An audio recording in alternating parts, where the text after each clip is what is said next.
On the morning of 12th of August 2020, a passenger train was returning toward Aberdeen when, at 9:37, it struck debris washed onto the track near Carmont.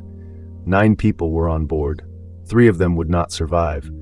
But this wasn't a crash caused by a driver's mistake or a sudden mechanical failure.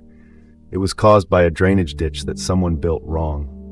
The driver of the 0638 service from Aberdeen to Glasgow had fewer than 4 seconds to react. He saw the landslip appear ahead, applied the emergency brake just 1 second before impact, and held on.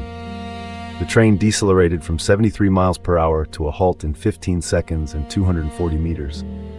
But 3 seconds into that slide, the leading power car struck the parapet of Bridge 325 at 60 miles per hour. In that instant, the carriages behind were no match for the forces that tore through them. The conductor, Donald Dinnie, had been standing in the front vestibule of the leading coach behind the power car. The train driver, Brett McCullough, was in the cab of that same power car. A passenger, Christopher Stuchbury, was somewhere in the carriages behind. When the train hit the bridge, the coaches scattered and rolled. The front of the leading coach was crushed. The inner vehicle couplers that should have held the coaches together could not withstand the force. The coaches scattered like broken toys. 3 people died. The remaining 6 were injured. The real story begins years earlier. In 2011 and 2012, Network Rail installed a drainage system to manage water runoff near the track. The system was designed by engineers at Arup, but the contractor who built it, Carillion, did not install it according to the design drawings. A low earth bank, called a bund, was constructed across a slope. This was not part of the original plan. Carillion never told Arup what they had done. That unauthorized change stayed hidden. On the morning of August 12th, heavy rainfall fell across Scotland. The bund that Carillion had built concentrated water flows into a short length of the gravel-filled trench.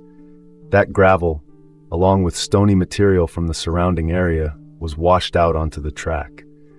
The train hit that debris and derailed. The RAIB investigation later found that the route controllers managing Scotland's network that morning had no written procedures for dealing with extreme weather situations. No warning was issued to the train to slow down. There was no process for it. The train that derailed was formed of an HST, a high-speed train, with 2 Class 43 power cars and 4 Mach 3 coaches. These trains were designed decades before modern crashworthiness standards came into force. The MCOP 3 coaches performed better than expected in the collision, but they lacked certain features that became standard decades ago. The inner vehicle couplers could not withstand the forces. The coaches scattered and rolled over rather than staying upright and in line. A modern train, RAIB concluded, would more likely have survived. There were 9 people on the train because of pandemic restrictions.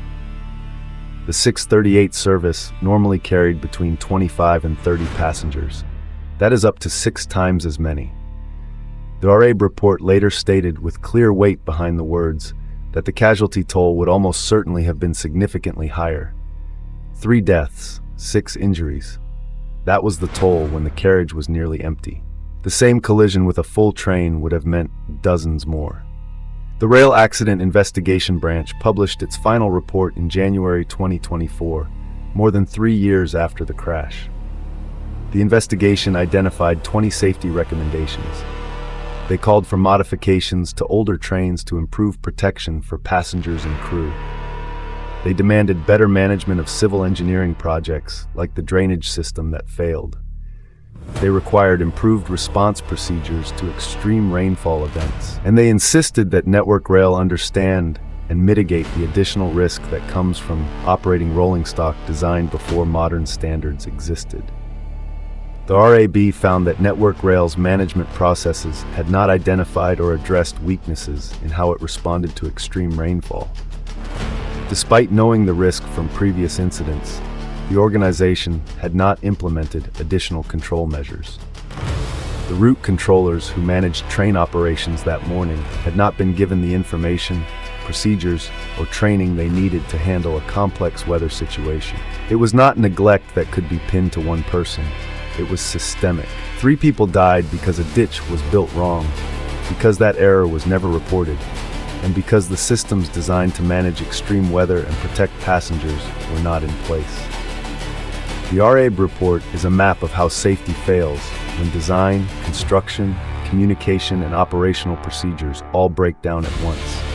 And it serves as a record of what must change so that the next August morning on a Scottish railway line, a train can endure what this one could not.